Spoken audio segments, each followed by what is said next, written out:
कभी सोचा है आपने कि क्या फ्यूचर में एक ऐसा वक्त भी आएगा जब गवर्नमेंट ज़बरदस्ती हम सभी के हाथों पर एक माइक्रोचिप लगवाएगी। एक ऐसी माइक्रोचिप जिसमें हमारे बैंक अकाउंट से लेकर हमारे आधार कार्ड तक की सारी डिटेल होगी। एक ऐसी चिप जिससे गवर्नमेंट हमें अपना गुलाम बना सकेगी। शायद आप नहीं जानते होंगे, लेकिन ये एक हकीकत है।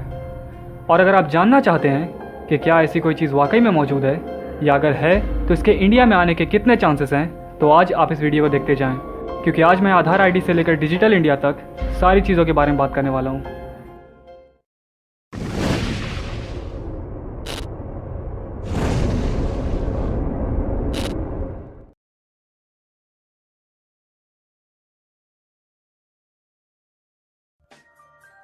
तो सबसे पहले हम ये जान लेते हैं कि ये RFID यानी रेडियो फ्रीक्वेंसी आइडेंटिफिकेशन चिप है क्या।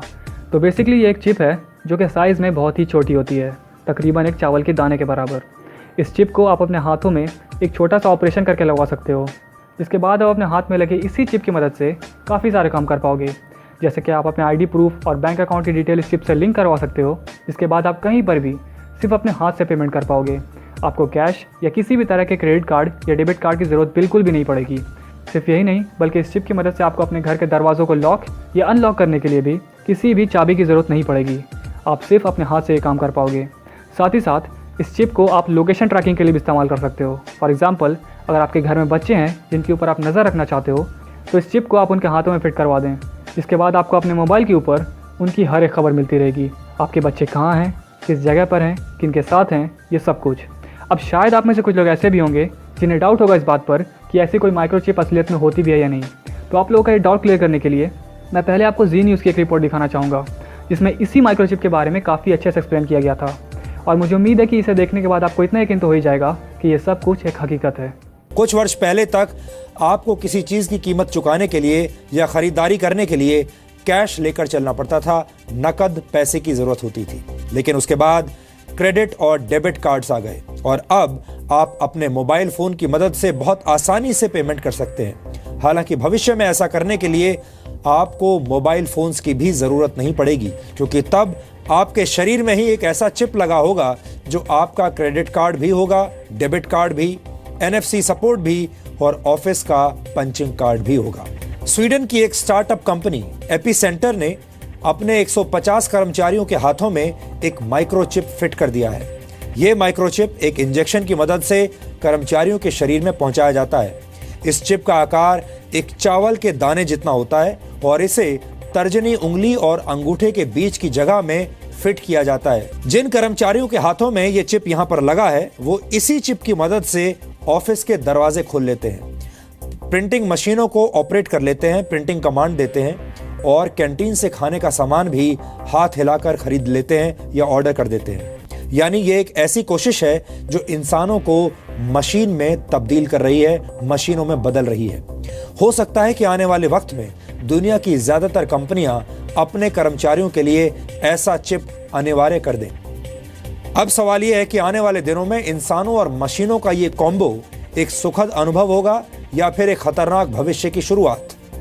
समझने वाली बात यह है कि आज जब कई सारी कंपनीज अपने एम्प्लॉयज़ यानी कर्मचारियों के हाथ में इस चिप को लगवाना शुरू कर रही हैं, तो क्या आगे चलकर कोई ऐसा वक्त भी आएगा जब कंपनीज के साथ साथ दुनिया की कई सारी कंट्रीज़ की गवर्नमेंट भी अपने आम लोगों के हाथों में इस चिप को लगवाना शुरू कर देंगी? अगर हाँ, तो इससे नुकसान क्या है? इसका जवाब देने से पहले मैं आपको ये बताना चाहूँगा कि डिजिटल करेंसी क्या होती है। शायद आप पहले से जान रहे होगे इसके बारे में, लेकिन फिर भी। तो डिजिटल करेंसी उसे कहते हैं जिससे आप ऑनलाइन पेमेंट कर पाते हो। फॉर एग्जाम्पल, अगर आपके हाथ में एक 100 रुपये का नोट है तो वो आपकी कैश करेंसी हुई। लेकिन अगर आपके यही 100 रुपये आपके पेटीएम अकाउंट में मौजूद होते हैं तो वो आपकी डिजिटल करेंसी होती है, क्योंकि वो डिजिटल रूप में ऑनलाइन सेव्ड है। और इस करेंसी की मदद से आप ऑनलाइन शॉपिंग कर सकते हो, ऑनलाइन टिकट्स बुक कर सकते हो, वगैरह वगैरह। तो ये है डिजिटल करेंसी। अब देखिए, इस RFID चिप को आम लोगों के हाथों में इम्प्लांट करवाने के पीछे अगर कोई सबसे बड़ा मकसद है तो वो है इस दुनिया से कैश करेंसी को ख़त्म कर देना और उसकी जगह डिजिटल करेंसी को जारी करना। और कैश इस दुनिया से तभी ख़त्म हो पाएगा जब हम सब उसका इस्तेमाल करना बंद कर देंगे। जब हम मार्केट में जाएंगे तो हमें एक से एक डिस्काउंट ऑफर्स दिखाए जाएंगे कि भाई आप ऑनलाइन पेमेंट करो तो आपको 10% की छूट मिलेगी, ऑनलाइन टिकट बुक करो तो आपको 15% की छूट मिलेगी। और इन्हीं डिस्काउंट्स के लालच में आकर हम सब मार्केट में कई सारी चीज़ों को खरीदने के लिए कैश के बजाय ऑनलाइन डिजिटल पेमेंट को इस्तेमाल करने लगेंगे और इसी तरह हमारी कैश करेंसी धीरे धीरे ख़त्म होती जाएगी। अब हम ज़रा नज़र डालते हैं कुछ वेस्टर्न कंट्रीज़ की तरफ, जैसे अमेरिका, कनाडा, इंग्लैंड, इन देशों के ऊपर। तो हमें पता चलता है कि ऑस्ट्रेलिया में इस चिप को लोगों के हाथों में इम्प्लांट करने का काम पिछले साल से ही शुरू कर दिया गया है। कई सारे लोगों के हाथों में वहाँ ऑलरेडी इस चिप को इम्प्लांट कर दिया जा चुका है। और ये मैं आपको कोई झूठी खबर भी नहीं सुना रहा। इनफैक्ट ऑस्ट्रेलिया के ही एक ऑफिशियल न्यूज़ वेबसाइट पर यह खबर छपी है, Australia becomes the first country to begin microchipping its population. आप खुद भी जाकर पढ़ सकते हो, लिंक मैंने डिस्क्रिप्शन में दे दी है। लेकिन अब आप मुझे एक बात बताओ कि इतने सारे लोगों ने आखिर कैसे इस चिप को अपने हाथों में वहाँ इम्प्लांट करवा लिया। मैं बताता हूँ, क्योंकि वहाँ की गवर्नमेंट ने ख़ास तौर पर इस चिप को आम जनता के बीच प्रमोट किया था, ताकि ज़्यादा से ज़्यादा लोग इस चिप को अपने हाथों में इम्प्लांट, क्योंकि जितने ज़्यादा लोग इस चिप को इम्प्लांट करवाएंगे उतनी ही ज़्यादा तेज़ी से लोग कैशलेस करेंसी को यानी डिजिटल करेंसी को इस्तेमाल करना शुरू कर देंगे। जाहिर सी बात है कि जब आपके हाथ में एक RFID चिप लगी होगी और आपके जितने भी रुपए पैसे होंगे वो सारे इसी चिप के अंदर होंगे, तो आप उसी को इस्तेमाल करके ख़रीदारी करोगे। क्यों आप बिना वजह कैश यूज़ करोगे? अब आपके मन में एक सवाल होगा कि भाई कैश को ख़त्म कर देने से ऐसा क्या फ़ायदा मिल जाएगा हमारी गवर्नमेंट को या किसी भी देश की गवर्नमेंट को? तो उसका जवाब है कि कैश को ख़त्म करके डिजिटल करेंसी को लागू कर देने के बाद गवर्नमेंट को आपके ऊपर कंट्रोल कर पाना बहुत ही आसान हो जाएगा, या साफ शब्दों में आपको एक गुलाम बनाए रख पाना और भी ज़्यादा आसान हो जाएगा। आप पूछोगे कैसे? क्योंकि आपके हाथों में लगी इसी RFID चिप के अंदर आपके बैंक अकाउंट की सारी डिटेल है, आपके ID प्रूफ की सारी डिटेल है। अगर आप कोई भी ऐसी हरकत करते हो जो आपकी गवर्नमेंट को पसंद नहीं आती, तो वो सीधे सीधे आपके हाथ में लगे चिप को डीएक्टिवेट कर देंगे, यानी बंद कर देंगे। इसके बाद आप धीरे धीरे भूख से तड़प तड़प के मर जाओगे, क्योंकि उस वक्त कैश तो दुनिया में रहेगा ही नहीं और मार्केट से कुछ भी खाने पीने की चीज़ खरीदने के लिए आपको अपने RFID चिप की ज़रूरत है, क्योंकि आपका सारा पैसा इसी चिप के अंदर है, जिसको आपकी सरकार ने अब डीएक्टिवेट करके इनवैलिड करार दिया है। अब इसका रिजल्ट ये निकलेगा कि या तो आप चुपचाप गवर्नमेंट की हर बात मानोगे या भूख से मर जाओगे। अब शायद आप में से कुछ लोग ऐसे भी होंगे जिन्हें ये RFID चिप को लोगों के हाथों में इम्प्लांट करने वाली बात बचकानी लग रही होगी या बेतुकी लग रही होगी। तो उसके लिए मैं आपके सामने कुछ ऐसी चीज़ें रखता हूँ जिसके बाद आप शायद इस बारे में थोड़े सीरियस हो जाओगे। तो पहली चीज़ जो मैं आपको बताना चाहूँगा वो है एरन रोजो के बारे में। तो पहले आप ये जान लें कि ये एरन रोजो है कौन। एरन रोजो एक अमेरिकन बिजनेसमैन, एक फिल्म प्रोड्यूसर और एक पॉलिटिकल एक्टिविस्ट भी थे, पर अफसोस आज से करीबन 10 साल पहले इनकी मौत हो चुकी है। लेकिन मरने के ठीक कुछ महीने पहले इन्होंने एक बहुत बड़ा खुलासा किया था, जिसे शायद आपको एक बार देखना ज़रूरी है। एक इंटरव्यू में इन्होंने बताया कि कुछ वक्त पहले इनकी मुलाकात रॉकीफेलर ख़ानदान के एक शख्स जिनका नाम निकोलस रॉकीफेलर है उनसे हुई थी। अब ज़रा आप ये जान लें कि ये रॉकीफेलर ख़ानदान या कह लीजिए कि ये रॉकीफेलर फैमिली है क्या। असलियत में ये एक ऐसी फैमिली है जो दुनिया के रिचेस्ट यानी सबसे ज़्यादा अमीर फैमिलीज़ में से एक होने के साथ साथ एक पॉलिटिकल फैमिली भी है। और सिर्फ यही नहीं, ये Rockefeller family council on foreign relation यानी CFR की फाउंडर भी है। बताया जाता है कि 1937 में ही इनकी फैमिली का नेटवर्थ $340 बिलियन था। इतना पैसा अमेरिका की टोटल इकोनॉमी के 1.5% के बराबर है। अगर मैं साफ शब्दों में कहूँ तो यही है वो फैमिली जो दुनिया के सारे वर्ल्ड लीडर्स के साथ मिलकर दुनिया भर में वन वर्ल्ड गवर्नमेंट को स्टैब्लिश करने में जुटी है। तो जब एरन रोजो की मुलाकात इसी रॉकीफेलर फैमिली के एक शख्स निकोलस रॉकीफेलर से हुई, तब उस मुलाकात के बाद इन दोनों में काफ़ी अच्छी दोस्ती होती गई। और इसी दौरान एरन रोजो को निकोलस रॉकीफेलर के जरिए एक चौंकाने वाली बात पता चलती है। उन्हें पता चलता है कि इन लोगों का जो अल्टीमेट गोल है, जो आखिरी मकसद है, वो है आम जनता के हाथों में एक RFID चिप इम्प्लांट करवाना, एक ऐसी चिप इम्प्लांट करवाना जिसके अंदर उनके सारे पैसे मौजूद होंगे। लेकिन मैं आपको सिर्फ ये बात बताऊंगा ही नहीं, बल्कि आपको ये पूरा इंटरव्यू भी दिखाऊंगा जिसमें एरन रोजो ने ये सारी बातें खुद कही हैं, और इसमें भी मैंने हिंदी सबटाइटल्स ऐड कर दिए हैं। The ultimate goal that these people have in mind is the goal to create a one world government run by the banking industry, run by the bankers, where and they're doing it in sections. The European currency, the euro, and the European Constitution is one part of it. Now they're trying to do it in America with the North American Union, right? And they want to create a new currency called the Amero, right?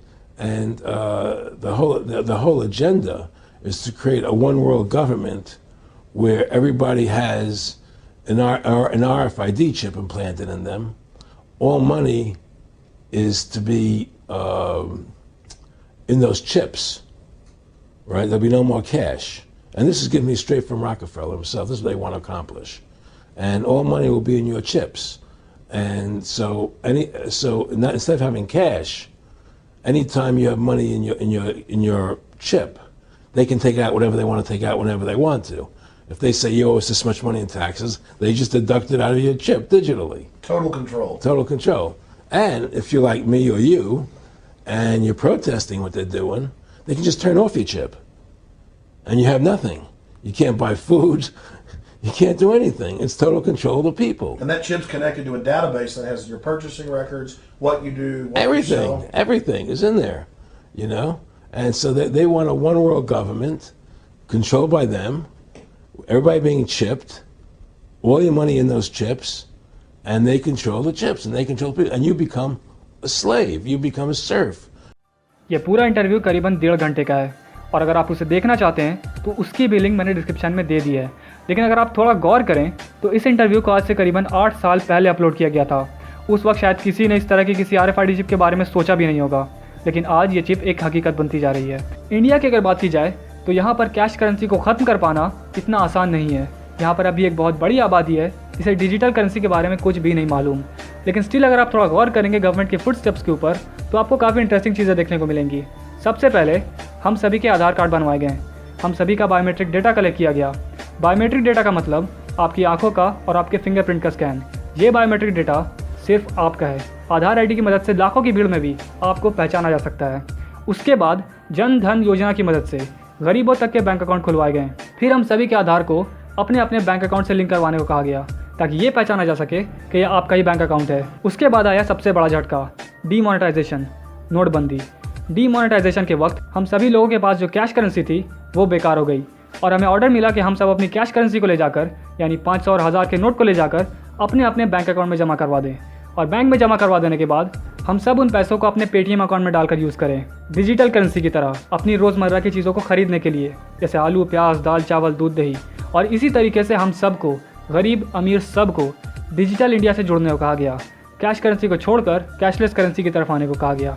अब मैं भी ये जानता हूँ और आप भी ये जानते हो कि इस सब के बावजूद भी हम लोगों के ऊपर कोई खास फर्क नहीं पड़ा। हम लोग आज भी कैश ही यूज़ करते हैं जैसे पहले किया करते थे। डिजिटल करेंसी को आज भी कोई नहीं पूछता। इसीलिए इंडिया से कैश को ख़त्म कर पाना बहुत ही ज़्यादा मुश्किल काम है और जब तक कैश नहीं ख़त्म हो जाता इंडिया में RFID चिप इम्प्लांटेशन के बारे में सोचना भी बेवकूफ़ी होगी। लेकिन अब आप ये मत सोचिए कि आपको फिक्र करने की ज़रूरत नहीं है, क्योंकि इस काम को करने का एक और तरीका भी है जो कि है आधार कार्ड। मान लो कि दिन पर दिन महंगाई बढ़ती जा रही है और आप इसके खिलाफ आवाज़ उठाते हो। अब अगर बाई चांस गवर्नमेंट को आपकी यह हरकत पसंद नहीं आती है तो गवर्नमेंट चाहे तो सीधे सीधे आपके आधार कार्ड को डीएक्टिवेट कर सकती है। और अगर आप ध्यान दें तो आपका आधार कार्ड आपकी हर एक चीज़ से लिंक हुआ हुआ है, आपके बैंक अकाउंट से, आपके मोबाइल से, आपके राशन कार्ड से। और एक बार आपके आधार कार्ड के डीएक्टिवेट हो जाने के बाद ना आप अपने बैंक अकाउंट से 1 रुपया भी निकाल पाओगे, ना आप अपने मोबाइल से कोई कॉल कर पाओगे और ना ही आप अपने राशन कार्ड से कुछ भी खाने पीने का सामान ले पाओगे।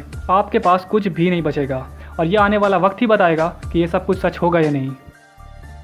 खैर, अब तक आप जानते थे कि RFID चिप के अंदर आपकी सारी इन्फॉर्मेशन स्टोर हो सकती है, इससे आपको ट्रैक किया जा सकता है। लेकिन शायद आप नहीं जानते होंगे कि अब इस RFID चिप की मदद से लोगों की जानें भी ली जा सकती हैं। सऊदी अरेबिया के एक इन्वेंटर ने एक ऐसी RFID चिप बनाई है जिसके अंदर साइनाइड नाम का एक केमिकल मौजूद होगा। साइनाइड क्या है? साइनाइड एक एसिड है जो कि दुनिया के सबसे ख़तरनाक पॉइजन्स या जहर में से एक है और यही साइनाइड पॉइजन इस RFID चिप के अंदर मौजूद होगा, जिसको एक बार किसी इंसान के अंदर इम्प्लांट कर देने के बाद वो इंसान चाहे इस दुनिया में कहीं पर भी जाकर छुप जाए, सिर्फ एक बटन दबाते ही उसके बॉडी में मौजूद ये RFID चिप अपने अंदर मौजूद साइनाइड जहर को उस इंसान की बॉडी में रिलीज कर देगी, जिससे कुछ ही सेकंड्स के अंदर उस इंसान की मौत हो जाएगी। All right, this next story may sound like something out of, well, a Hollywood thriller. A Saudi inventor has created a killer microchip. Not only does it include a GPS device, it also has a lethal dose of cyanide, which can be activated at any time. You get my point? The inventor's bid for a patent has been rejected in Germany. Okay, this is pretty macabre, pretty sinister and nefarious. How exactly would this work? Well, there's a category of technology that involves GPS tracking systems being shrunk down to the size where you could actually implant it surgically. And we've seen a number of applications for this. This is without question the most sinister version of it that I've certainly heard of. You know, and the notion of tracking criminals is not new, but the notion of killing them remotely, I think, is a whole new thing. Yeah, and Germany says, look, we're not going to approve this. That's because for that very purpose. And apparently in some of the